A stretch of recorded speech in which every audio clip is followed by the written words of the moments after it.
ഒരു വിഷാദമുള്ള ഒരാൾ എന്ന് പറയുമ്പോൾ നമ്മളൊരു 2 വീക്സോളം അയാൾ കണ്ടിന്യൂസ് ആ ഒരേ മൂഡിൽ തന്നെ ആയിരിക്കും. ഉം. അതായത് അയാൾക്കൊന്നും ചെയ്യാൻ പറ്റില്ല, ചുറ്റുമുള്ളതിലേക്കൊന്നും കോൺസെൻട്രേറ്റ് ചെയ്യാൻ പറ്റില്ല, മൊത്തത്തിലൊരു ഫിസിക്കലി വീക്ക് ആയിരിക്കും. ഉം. അതിനുള്ളിൽ ഒരാഴ്ചനോട് നമുക്ക് തീരാണ്, 10 ദിവസം കൊണ്ട് തീരാണ്, ഓക്കെ, അത് പ്രശ്നമില്ല. പക്ഷെ നമ്മളൊരു 2 വീക്സ് അത് കണ്ടിന്യൂസ് പോയാൽ അതൊരു രോഗമായിട്ട് മാറി.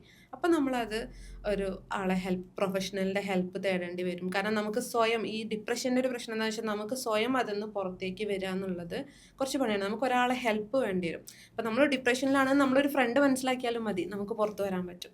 ആരെങ്കിലും ഒന്ന് നമ്മളെ ചുറ്റുള്ളത് മനസ്സിലാക്കണം. കാരണം ഇവർക്ക് പ്രത്യേകിച്ച് എന്താണ് അവരുടെ പ്രശ്നം എന്ന് എടുത്ത് പറയാൻ അറിയുന്നുണ്ടാവില്ല. കാരണം ഇത് എപ്പോഴെങ്കിലും ഉണ്ടായിട്ടുള്ള ട്രോമയുടെ ഭാഗമായിട്ടൊക്കെ വരും.